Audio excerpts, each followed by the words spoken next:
Hey, my friends. Today we're just going to talk about some health topics and how to live better. I think it's a really awesome topic. Not a lot of people actually go way out of their way to be healthier. And it's kind of sad, if not really disappointing, that a lot of people don't think very highly of themselves. And when it comes to our health and our well-being and however else you want to, phrase it, it's pretty important, right? And you really can't put a price tag on general health and well-being. So when I think in particular about living better and just being healthy, I think of a number of things, mentally and physically. And so I want to first start out with food. And I think that this is one of the single most important thing you can do for your body and your mind is to eat real food, whole foods. And this is very powerful, to get off of processed foods. I would dare to say that most people that watch my videos, at least some point in their day, they eat something that's processed. Now, there is kind of a continuum here. There are some things that are just very lightly processed. And then on the other side of the spectrum, there's things that are heavily processed. But when we talk about real food, though, it's not processed food at all. So my challenge to you is, for at least a couple of days, eat nothing but real food. So if you like apples, instead of having candy that tastes like apples, eat an apple. Instead of drinking apple juice, just eat an apple. Go back to the source of it, of whatever it is that you like, and eat the real thing. And you do that for a few days. And what you're going to probably notice is that just overall, you're going to feel better. Okay. You're going to probably have a lot of specific things that will happen. You may have more energy, more clarity. You might have a lot of things that happen. But generally speaking, you're just going to start to feel better. And at that particular point, hopefully this might motivate you enough to go on a 2-week diet challenge that all you do is eat real food. And then after 2 weeks, you'll see that, wow, this is life-changing.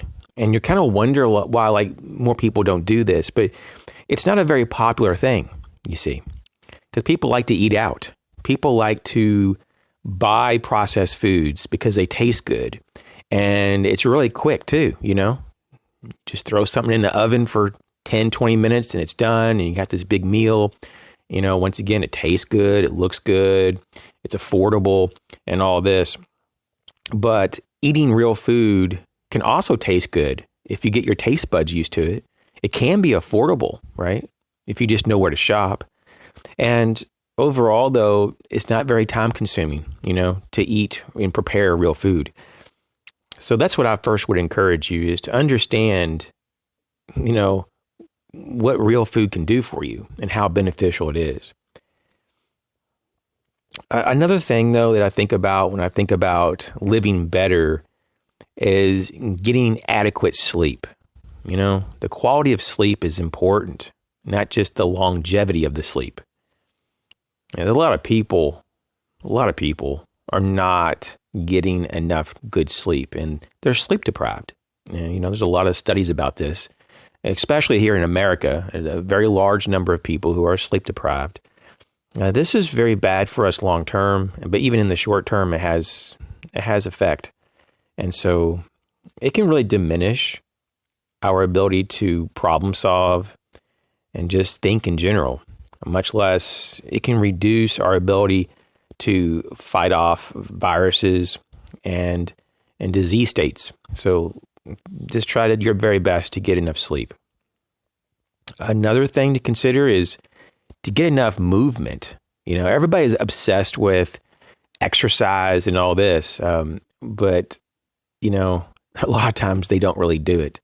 And they kind of know they should do it. But I'm here to say, though, regardless if you go out and do quote unquote exercise or not, it's not really the biggest of deals. I'm here to tell you that just being active is the most important element. And now some people would say, well, but being active is kind of like an exercise. Well, whatever. But being active is really the underlying important issue. It's not like did you go to the gym and do specific things? It's good if you do that, you know. I mean, that's really great if you actually set aside time to do specific movements and exercise.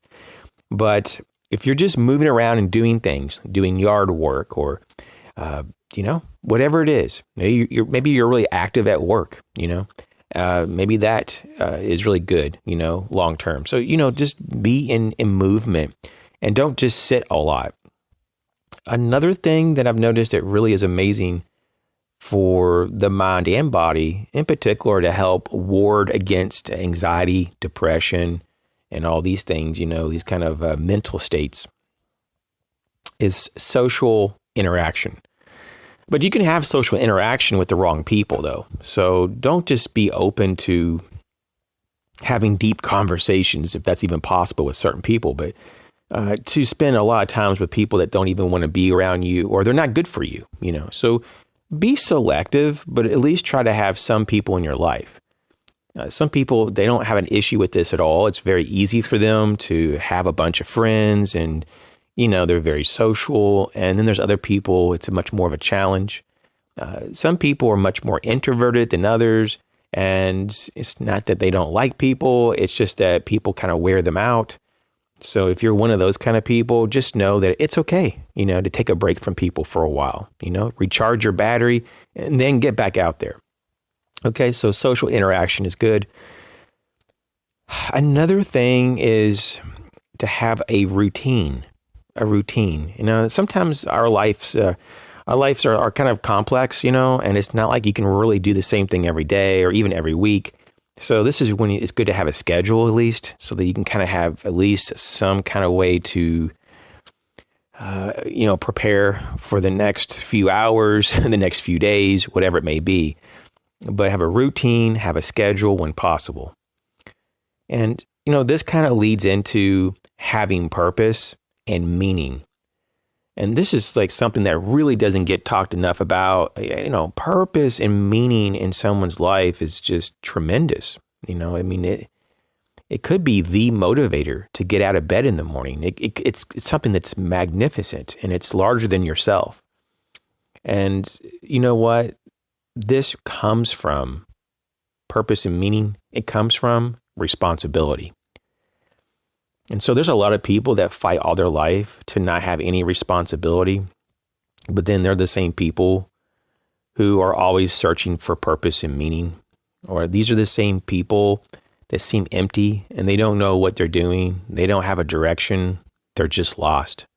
So you can really, you know, prevent that whole, you know, directiveness issue, you know, just not knowing where you're going by just adopting some responsibility. And it might be something very simple too. You might just be getting a pet. If you live alone and you have no animals, maybe you start out with a pet. If that's just too much, you start out with a few plants, right? Take care of your plants for a few months. And if you can do that well, then maybe get yourself a pet or two, and then maybe kind of work up from there, you know? That's going to be a really great thing to have responsibility. And if you don't have enough responsibility in your life, to add some, right? Okay, so the next thing is to have structure and rhythm.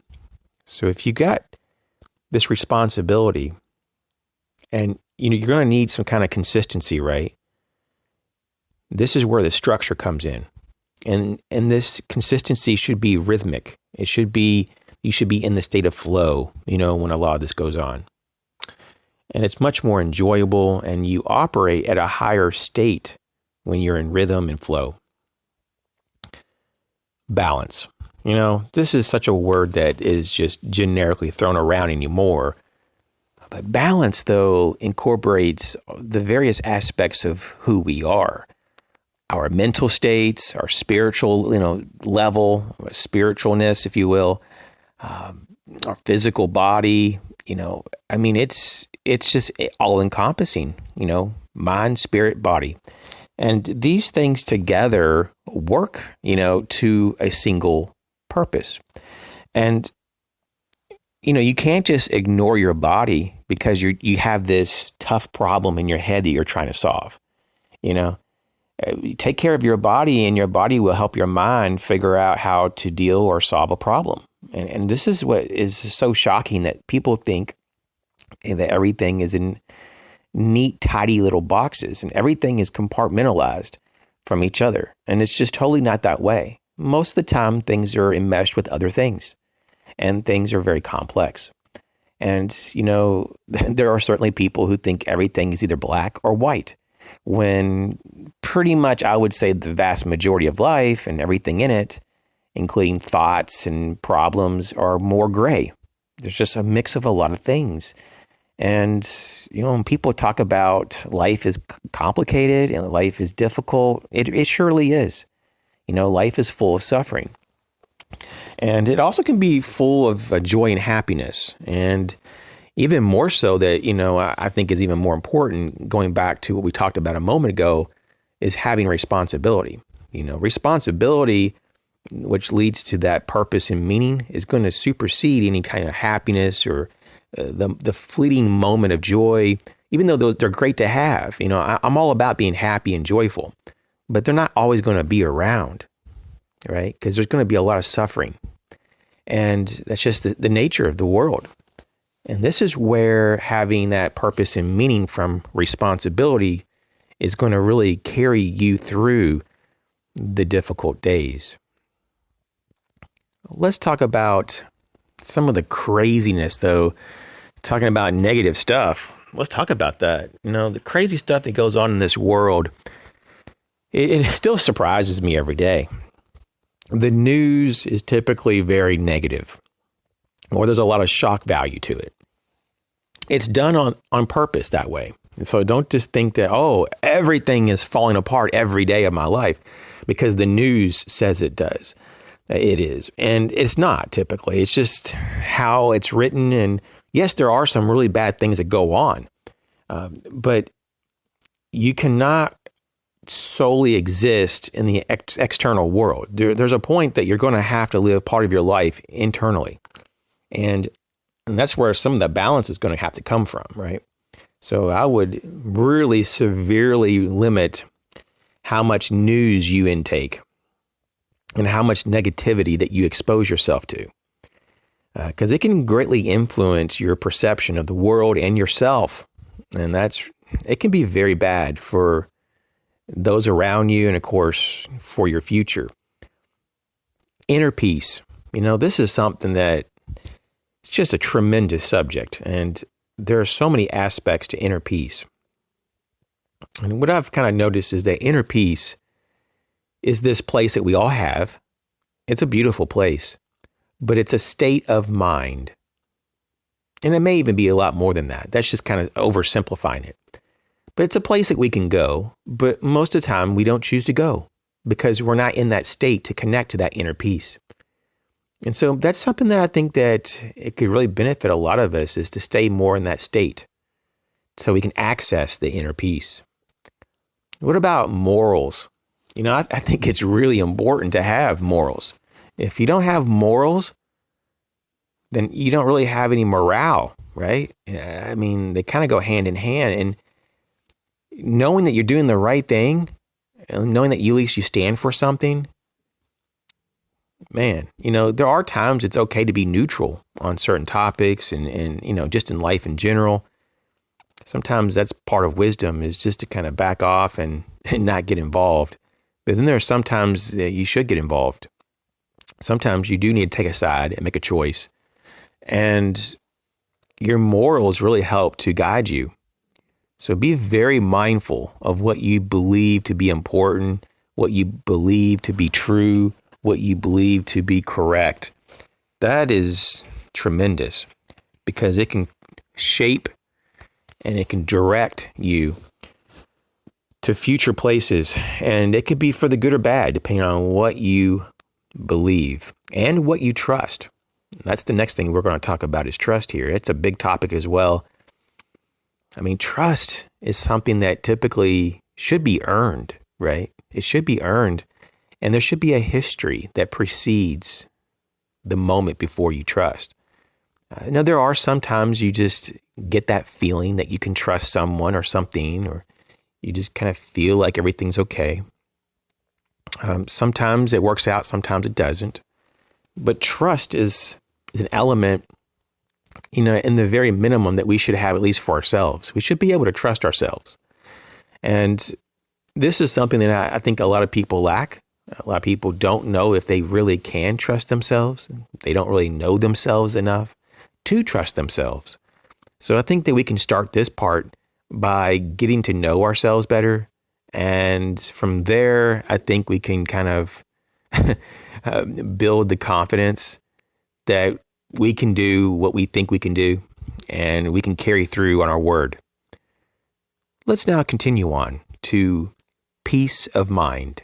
Peace of mind is really an interesting topic. I think in part it has to do with the ability to broaden your understanding of the self and the world. So knowing yourself and being also part of the world, but not just being of the world, but just being able to interact with the world in a way that you have balance and that you move toward personal growth.